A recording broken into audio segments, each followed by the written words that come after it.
is up, my fellow Chibits? Today, I'm here to bring all of you the weekly manga chapter review of Boku no Hero Academia, chapter 111. Can you believe? 111 chapters. 111. Does it really feel like it's been 100 chapters? Can you believe it's over 100 chapters since the series started? Just like, damn. Damn, I remember when I started this series and it only had, 2 chapters out, and then now look at it. It's gotten so big. I mean, it's got an anime, it's gotten over 100 chapters, it's at 111 chapters now. It's amazing. It makes me happy to see this series survive for your Weekly Shonen Jump, how many really appreciate this series. But enough of that. Let's talk about this, chapter. So this chapter was a little bit later than normal. Usually the chapters, what we've come to expect, come out on a Wednesday or a Thursday. That's kind of the times they come out. If it's a holiday, Wednesday come out, Thursday, the normal dates, that's when they come out. But for some reason, this chapter came out rather later than normal. It came out on a Friday instead of a Thursday, which is not a bad thing. It's better late than never. So I'm glad we still got the chapter, but it's kind of surprising to see that, Boku no Hero Academia came out on a Friday instead of a, Thursday, which makes an already busy day like Friday even busier, because, I mean, look, you have Drifters, JoJo, Haikyuu, Lacrosse, and then you have, the Fune that just recently aired. There's a bunch of series that's aired today, so, I mean, overall, today is just a good day. It's a very good day for anime, so Boku no Hero Academia being added, I guess it makes the day that was already good even better than it was. So, let's talk about Inase, one of the characters that was the big spotlights of this chapter. Todoroki and Inase were the big focuses, the characters that were getting the spotlight of this chapter, and showcasing how they cannot work together at all. Now, for the last few chapters, we've seen it building out to where Inase and Todoroki, they've had this little bit of a spat between each other. They kind of have this little, I guess, agitated, irritated atmosphere going on between them. Inase, he doesn't like Todoroki, and we know Todoroki, he also is showing that he doesn't really work well with this guy either, and you see these two just constantly going back and forth with each other. You just see these little looks they're giving each other through these recent chapters. And now that finally comes to the front of the picture in this week's chapter, where these two characters, the main focus, and they have to work together to stop a villain. Now, let's just for a moment take this as if this was a real-life situation, okay? Let's just throw aside that this was, like, let's say, a test, an exam, okay? Let's just cast that to the side. Let's just say this situation right now, what Todoroki and Inase are currently in, was real life. It was when, All For One was attacking the city with Nomus and stuff. That's what's going on here, okay? Let's just put that in our mind.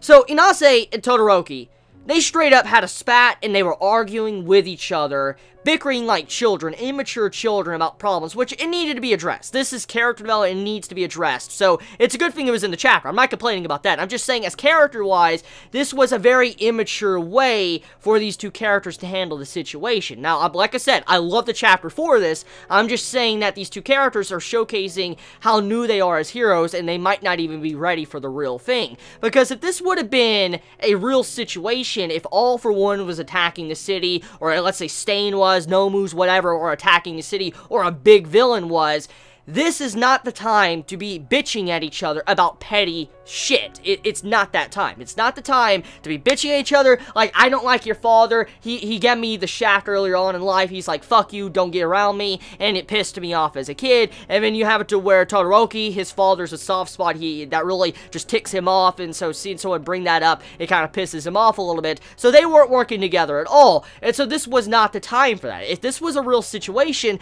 they would have gotten someone killed. They would have legit gotten someone killed. See, Orca, the villain, supposedly the mock villain of this exam, if he would have been a real villain, if he would have been someone that was a straight up pure evil villain, he wouldn't have been confused, like, what? Like, Orca, he was confused in this chapter. Like, he was like, what the fuck are they doing? You just could see the look on him, like, it was just like, this is relatively awkward as fuck. You could just see it on his face, and, like, if this would have been a real villain, he would have probably have laughed, clapped or something, and then killed the two, or killed someone else. See, that's what a villain would have done. So these two doing that just showcases that they might not be ready for the real thing, and that they need to grow past this childish, petty argument that they currently have. Because yes, I understand that Inase, he's pissed off with Endeavor, which I understand. Let's just, let's get into that. Let's go into the reasonings of this argument. So, you have to Inase, as a child, he used to look up to Endeavor. Endeavor was his idol. So we could kind of factor in that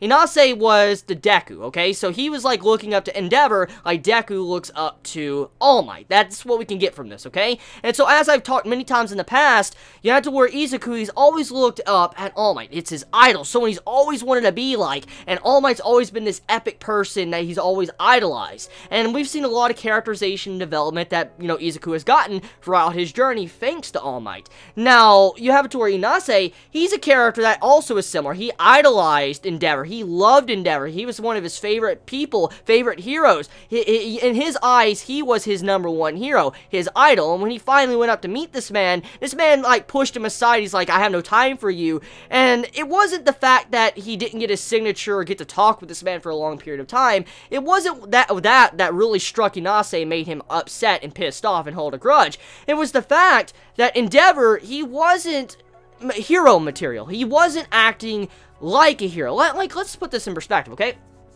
All Might. All Might is a character that constantly thinks about the people. He's someone that's very nice. He's not the best teacher, we know that, but he's someone that has this compassionate heart. He treats people with kindness, and, you know, he puts on this appearance around people. Endeavor is someone that is all in it for his own gain. He only wants his own gain. He only wants his own goal to beat All Might. That's his only objective. It's not even to be a good hero, a kind hero to people. He just wants to beat All Might. That's one of his big goals. And so he wasn't being a true hero. It's kind of like what Stain was trying to prove many arcs ago. He's like, a hero society is not really that good at the moment. They're all fake. They're all fakers. All the heroes right now are a bunch of fakes. They're all in it for the money, their own self-gain. They're not really in it for the real point of being a hero, which is what Izuku is currently doing and what All Might was doing. That's why, you know, Stain really respected All Might, was because All Might was the very representation of what you should be as a hero for, you know, the people instead of your own personal gain. And that's what Izuku is doing right now. But stuff like Endeavor, he's someone that's very selfish. He wants his own goals to be accomplished. He doesn't really do like a traditional hero would normally do. And so Inase kind of got the logic from Stain. Like, he is in a very similar situation as Stain. He probably progressed in his focus on how a true hero should be, became even more real after he probably saw what Stain did in the news. And so, as we see, once again, Stain really having a big role on how the world is being shaped. Even though Stain was already defeated, he's locked up, it's still, his character's still around. His overall motivation, what he stood for, is still there. Everybody still knows what he did. Everybody realizes what he was trying to do. It holds a lot of weight. And so Stain as a character is such an important character for Boku no Hero Academia, even if we don't see him for the remainder of the series. Let's just say Stain is gone. He doesn't ever pop up again.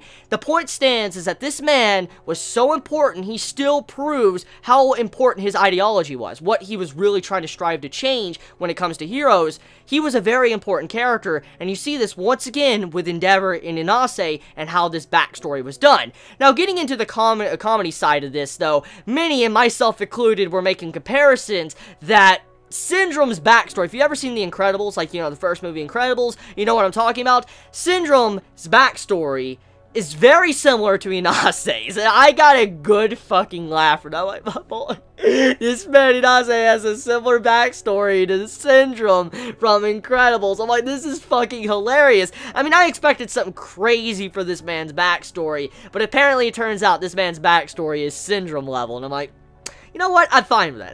I'm completely fine with that. It's just, it's hilarious when you take a moment to think about that. How this character's backstory is similar to the Incredibles' Syndrome. That's who his backstory is kind of what it looks like. So, regardless of that, let's talk about the spat once again. So, after the argument and all that, and all the teachers realize, the examies and all that, they realize how immature these two characters are. Even though they're very strong characters, they should work together because they could easily defeat Orca. They stopped working together, which caused a problem. It showed all the teachers and stuff that they're very immature. And then all of a sudden, Izuku had to come in to save someone, and then he had to snap them out of that bickering, that petty argument, to snap them back to reality before they could focus at the task at hand. So Izuku's probably going to get big points after this. I mean, right now, he's snapped two people bitching at each other, snapped them out of it, and tried to get the focus on what really matters. And also, Izuku saved someone, and on top of that, Izuku's showing that he is a leader. He's a very strong and competent leader. leader. He thinks about everything, which this has been shown multiple times throughout the series of Boku no Hero Academia. Izuku is an intelligent individual that will definitely be leader material, and he shows that once again with how he snapped these two out, that he most likely is showing that he should lead a team. And the new test, the way the test is being, organized, is trying to focus around groups and individuals working together to become stronger, because they know someone like All Might is a very rare thing indeed. No one's going to be similar to All Might, as strong as him, someone that can be that symbol of peace as great as All Might once was, and so they now need to kind of make up for that. They need to have groups work together instead of individual heroes working by themselves. They need everybody to come together, work together on the real task at hand. So yes, once again, Boku no Hero Academia, a fantastic chapter. Cannot wait to see what happens next. Let me know your thoughts in the comments below. You all have a wonderful day or night wherever you live. Please be safe. Chibi out.